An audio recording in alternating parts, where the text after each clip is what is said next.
Well, hello again. In this video, we're going to be talking about artificial intelligence and how quantum computing enhances the capabilities of artificial intelligence. So, if you're interested in this topic, stay with me for a little while and you're going to learn everything. There's not much on Google, there's not much on internet. Actually, ChatGPT hallucinates. I will show you if you want. If somebody sends a comment in the video, I will tell you how ChatGPT doesn't know this knowledge. Google doesn't know this knowledge.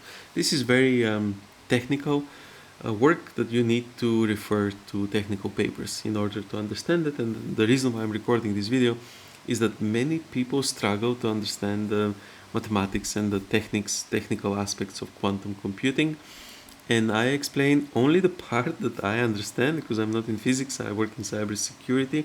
So I'm looking at how quantum computing improves AI capabilities from the perspective of how future AI would be very difficult to maintain.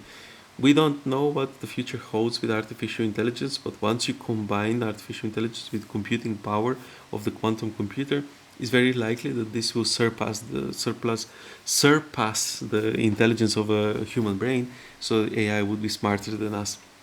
And what is the timeline that we're looking for this? We're looking between 5, 10, and 15 years time that we're going to have a quantum computing. And once we combine that quantum computing power with AI, we're going to have artificial general intelligence. And is that going to cause the technological singularity event? I don't know, but it's a possibility. Technological singularity event, it's an event that artificial intelligence surpasses the human intelligence and causes big problems for the humanity. So that's the topic of this video today. We're going to be looking at how AI and quantum computing can be linked together. This is part of my course with Pearsons and O'Reilly. If you want to watch the full course, you can subscribe. You can sign in if your organization has a subscription. Most organizations have it. People don't know, but Google, Cisco, and most universities in the US and in Europe, they have a subscription to the O'Reilly Digital Library.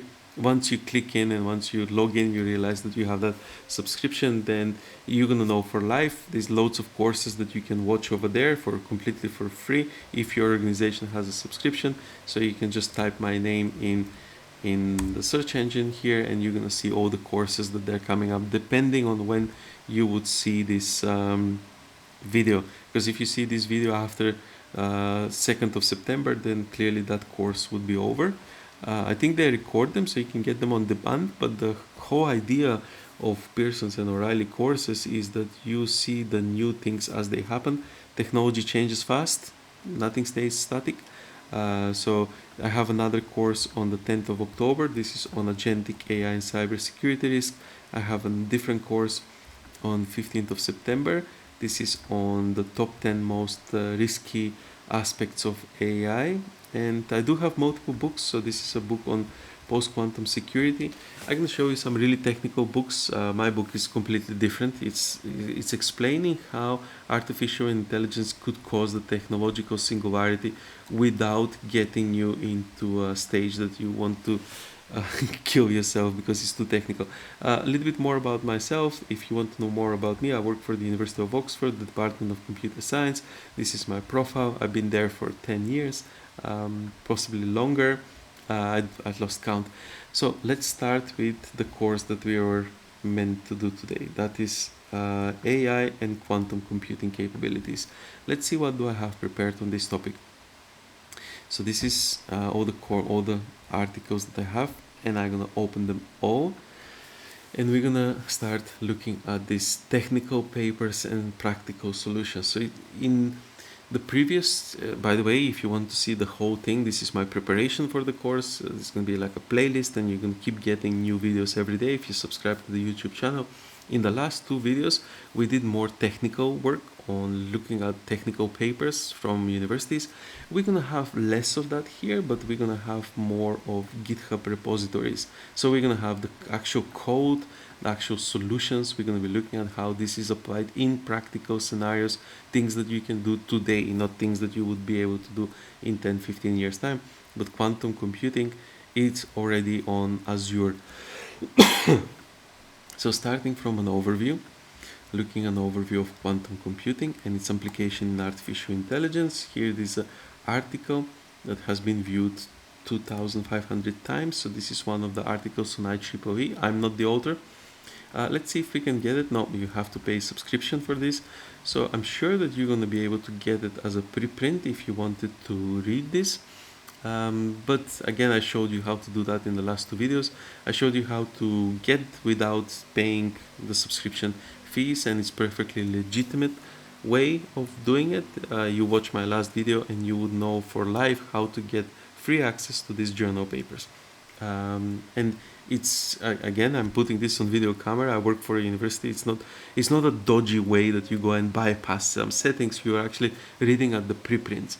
So when this is printed here, it has the formatting of the journal, but if you do it without the formatting of the journal and you submit it as a preprint on Archive, it's the same text, the same article, just without the formatting, and it's perfectly legitimate way to use it. So here's a different survey. This is a survey paper. Let's talk a little bit about what is the difference between survey paper and a research paper. Survey paper, literature review papers, those are just reviewing information that is already existing. Research paper is when somebody is actually conducting groundbreaking research and producing new knowledge. This paper, it's a survey paper. It's surveying what has already been published by other authors. So it's an interesting paper. You can read it for free. It has loads of different diagrams, and I have covered it in one of the previous videos. So I'm not going to go into more details, but just remember there's a lot more information that is publicly available that you can possibly read. So let's look at this one, a review of quantum cybersecurity threats, risks, and opportunities. Let's see. No, you have to purchase, and to purchase this, you have to pay. As a non-member, you have to pay £35. Let me just try to see if I can get this one for free. Let's see, Google review, ResearchGate, there you are. That's a preprint on ResearchGate. So you can read exactly the same paper for free on ResearchGate, published by the author himself. So that's just a quick demo. I'm not going to go more into that. It's going to get really long. Here is another paper, Artificial Intelligence and Machine Learning for Quantum Technologies. I think physical review, it's not an open source, so we have covered this paper as well. So I'm going to close it. You know how to get these papers and how to read them for free. Now, moving on to more practical applications. We're looking at the IBM now, technology for the future. What kind of technology stack you can get from IBM? So this is a Qiskit function. So those are various different aspects that you can, those are different chips that and works that you can get from IBM. But this is interesting. This is interesting here. Quantum computers, view pricing plans, open plan. So you can sign up and you can get it for free for up to 10 minutes of runtime per month. Now, IBM has a quantum computer. If you don't know, there's various different quantum computers. IBM has one. Microsoft has a chip. Google has a chip. There's various different ones. But here you can get it for free for up to 10 minutes per month. So if you're one of those enthusiasts that you wanted to experiment with quantum computing, even for this you don't have to pay. Obviously, if you're working in this field, your organization will pay these premium plans, which will be 48 USD per minute, or even this one, pay-as-you-go plan, 96 USD per minute of using it, but here you're getting 10 minutes for free. Most people don't use it. So imagine that this was your pay-as-you-go plan. You're getting £960 for free to test this technology if you wish to do that. So I'm not going to say any more on that because I don't sound like I'm advertising IBM. I'm not. I don't work for IBM. They're a good company and they're giving these things for free. Most people don't know that they can get this for free. It would cost you £960 per month, and you can get this every month. So it's not like a one-off. They're trying to get money from organizations that they have money. They're not trying to get money from people like you and me that they wear £5 t-shirts. Okay, this is from Google. This is an open source framework for programming quantum computers. Now, I just wanted to highlight this section here for you to see it. How does that look to you? This is just a simple code. So if you think it's that difficult, it's not. You can click here, you can go to the GitHub repository. Actually, this is the GitHub repository, and you would have full access to all the different instructions over there. But It's as simple as you open Python or C++, import, and you import this. So then you can start working with this. If you're interested in working with quantum AI, there are some solutions that they are already there. This is the world leading. Google is one of the leading institutions that has this. So you have options. You can start playing. If you think, I want to learn Python, okay, I'd never used Python, or I want to use C++. What would you use? Print hello world? Why don't you print something more useful like this? So start, if you start learning how to use programming language today, just the advice, it's not, AI will take over that part of the workflow, especially for the beginning, the very repetitive, tedious tasks. AI is already quite good at doing that. So GitHub Copilot can be integrated with various different agents, and it can produce code much quicker than most people can. So if you're going to learn something useful, learn how to use quantum AI, and it's a simple function as this: import, and it's imported, and you can start learning how to do that. Okay, closing that. TensorFlow. Just so I don't sound, actually Google uses TensorFlow, and TensorFlow is mostly C++. It's not that much used in Python. PyTorch is most frequently used in, but it depends. You need to use both. It's not like you use one. It's good to learn how to use both. So this is an interesting article. You can click view, and this, because this is a preprint, is going to be completely free. You won't have to pay anything. This is TensorFlow Quantium. So this is the Quantium aspect of TensorFlow. If this is such a niche aspect of work, of coding work, you're no longer talking about preferences of computing language. There's not many organizations that they can do this. So you need to adapt to whatever is there. So TensorFlow, PyTorch, doesn't matter. Don't politicize coding. So here we are. This is a long and interesting paper that you can read with very few images, but it explains how does it work, how you can evaluate the quantum model, how you can prepare the data set, evaluate the model, sample and evaluate the classical model, and evaluate the cost function. So that's all over there. It has some other interesting diagrams with spheres explaining how it operates. It gives you snippets of the code, which I have to say, it's not usually common in academic papers. The coding is usually in GitHub repositories or guidance documents. So this is an actual paper from the archive. So that's archive, and it's using code just because it's a very niche code. Usually we use pseudocode for this. We don't include actual code in journal papers. So here we are. That is the paper on TensorFlow Quantium, completely free. You can read this in your own free time. I'm not gonna. It's gonna take a really long time to explain this. What every single formula means. If you understand it, you would see it and you know straight away what does it mean. If not, stick with me until the end of this video, and you will know how to. I would explain it differently, not with the formulas. So I'm closing this. There we are. TensorFlow Quantium is a library for hybrid quantum classical computer. If you're using a coding environment, you just need to copy and paste the code. Usually you have video different descriptions here of how does it work. Those are by sometimes by technical people, quite often by non-technical people. So they explain it in non-technical language. That's very useful, actually. So there we are, TensorFlow. Amazon. Moving on to the Amazon supported brackets. So here we have regions and devices that are supported by Amazon bracket. Okay, there's a PDF that you can click, download, and read. We're just gonna look through the devices here and the gates based. So the device name, ARIA, ION, type, QPU, in what regions you can access them. So this is the European Union North, US East.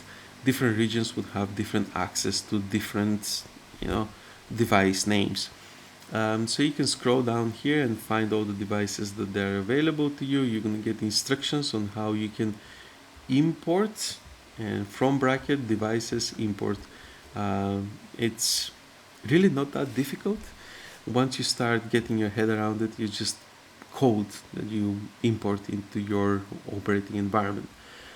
So when somebody tells you that quantum computing, we don't really have quantum computers, well, that's not correct. We don't have powerful quantum computers.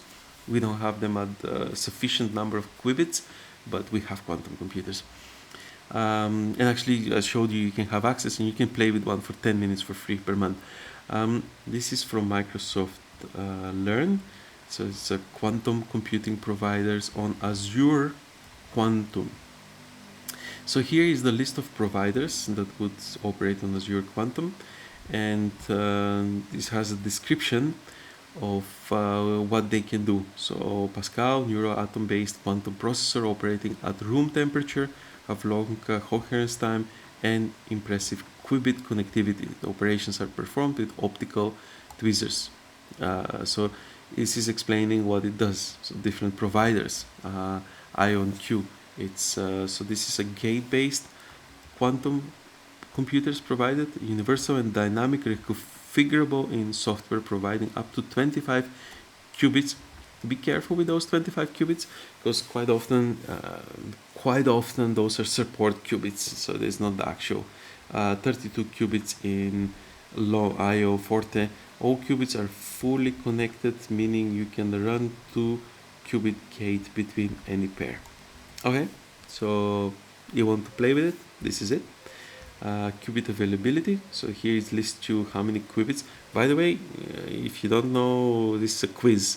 How many qubits do you need, operational qubits do you need to have to break RSA? So current encryption is based on RSA. You need around 3,000, 4,000 qubits. And how many qubits do you need to break Bitcoin algorithm? Around 6,000 to 8,000 qubits. So this is far below that. But it doesn't mean that we don't have quantum computers. It just means that they're not powerful enough yet. But there's loads of people working. We've seen IBM, we've seen Google, we've seen Amazon Web Services, we've seen this is Microsoft. So this is quantum dominance, the landscape. So this is another article from the actual company. Let's see what did they promise in 2020, that they're gonna have increased the quantum volume of measure of computational power by 10x per year for 5 years. So here is they're announcing that they have model X2 that reached quantum volume of 2 on the power of 33. So providing not just what we always said, but our quantum computers are leading in the world forward. Yeah, again, be careful when they say these kind of claims. Obviously, these are companies that they need to make money and get money from investors, and they're doing excellent job in their quantum. I'm not criticizing them. I'm just saying we're not there yet. So when they're using this kind of definitions, we only need 3,000 functional qubits to break RSA, and we cannot break it today. So yeah, just something to think about. But here's a definition of why this quantum is better than the rest. So it's here on the table.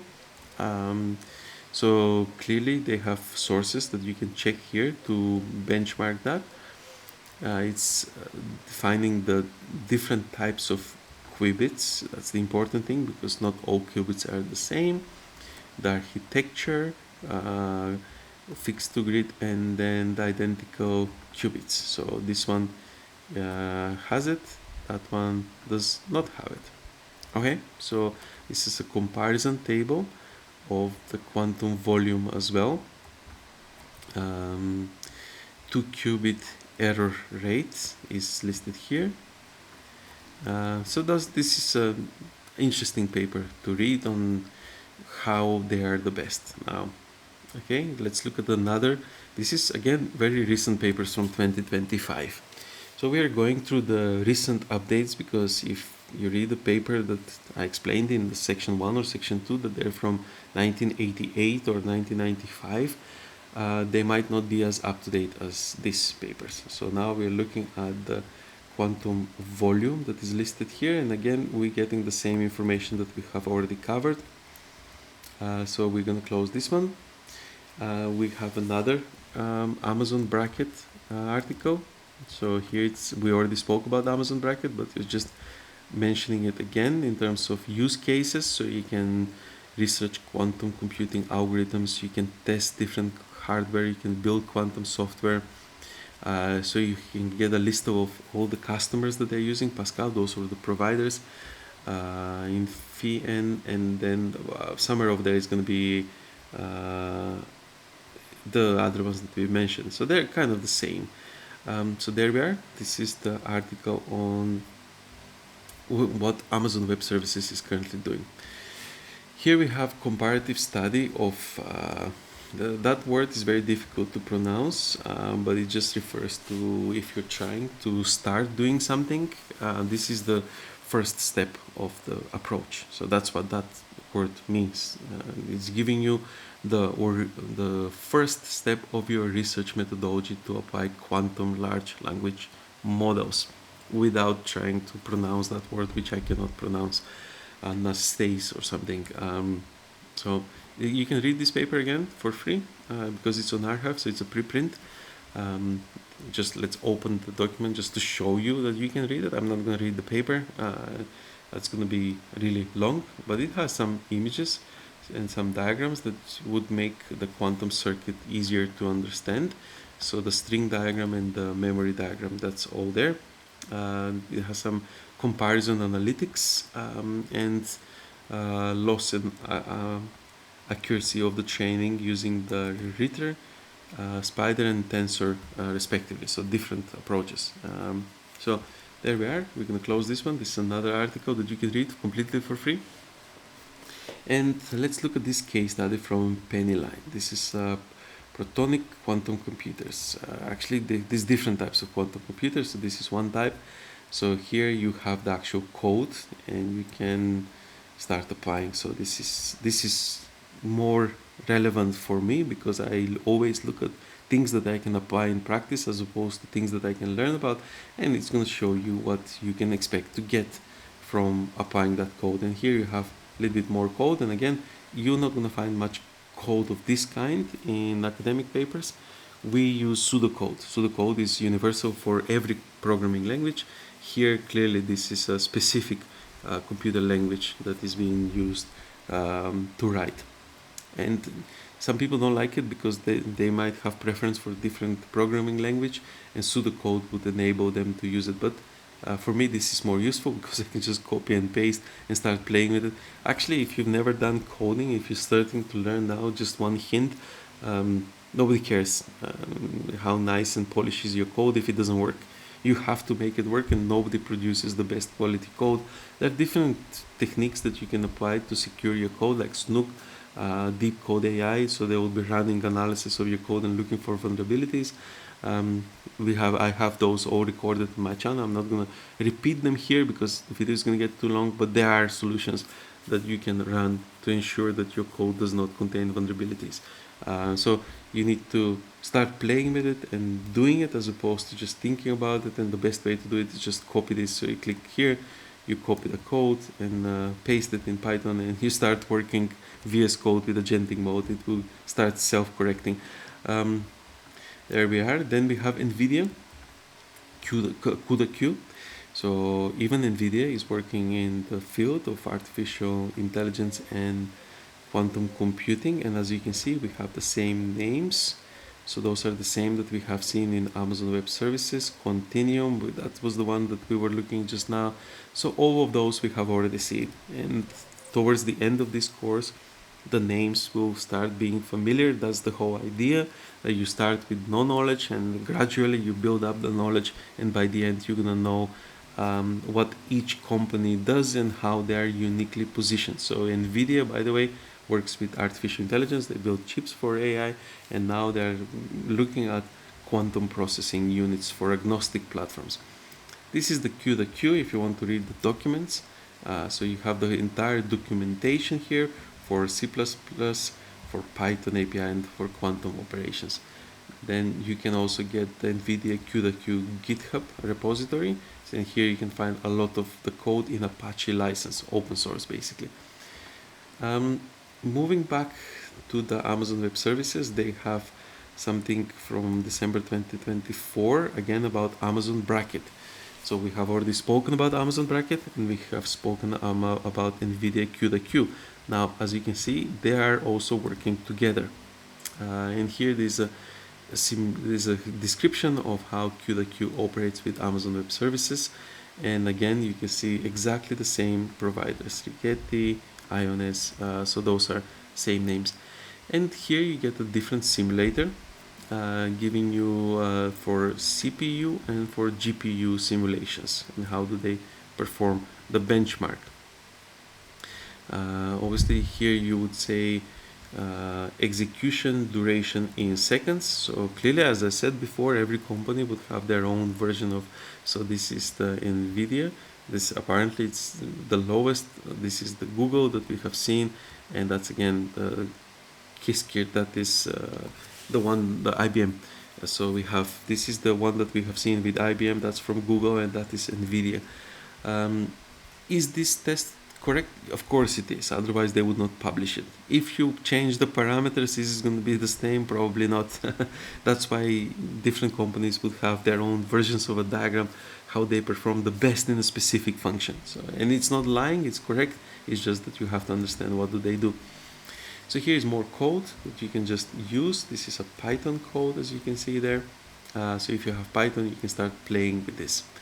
Another thing, Q, this is, we have mentioned IonQ quite a lot. So this was used in Amazon Web Services, in NVIDIA, and in various different examples that we used. So this whole documentation and explanation of how to set up your environment for Q, just simple function import. So that's it. Everything is very simple actually. You just import those things and you can use them in your environment. Now finally, Rigetti. We have mentioned Rigetti a few times, so let's look at what is Rigetti. This is a quantum cloud services. So you can use it with Python library, Q computer, and you can use it as a virtual machine. And are these companies going to remain the leading companies in the world? Quite likely, because they are breaking in very early. But again, in the world of technology, nothing stays static. Many organizations, they just vanish with time. Okay, I'm going to stop this video now just to make sure that we have short videos and that we cover specific subjects. So in this video, we have covered the overview of AI and quantum computing, talking about NVIDIA, Amazon Web Services, Google AI. So we have related this specific to the AI now. You can watch some of the earlier videos unless they pop up on the basics of quantum mechanics and quantum computing and the differences between classical and quantum computing. Again, this is just 15 minutes of my course with Pearson's and O'Reilly. Just the preparation that I'm doing. Actually, it's going to be a few hours just to prepare these 15 minutes, and this is why people actually subscribe and join. If you have free subscription, you should definitely use it.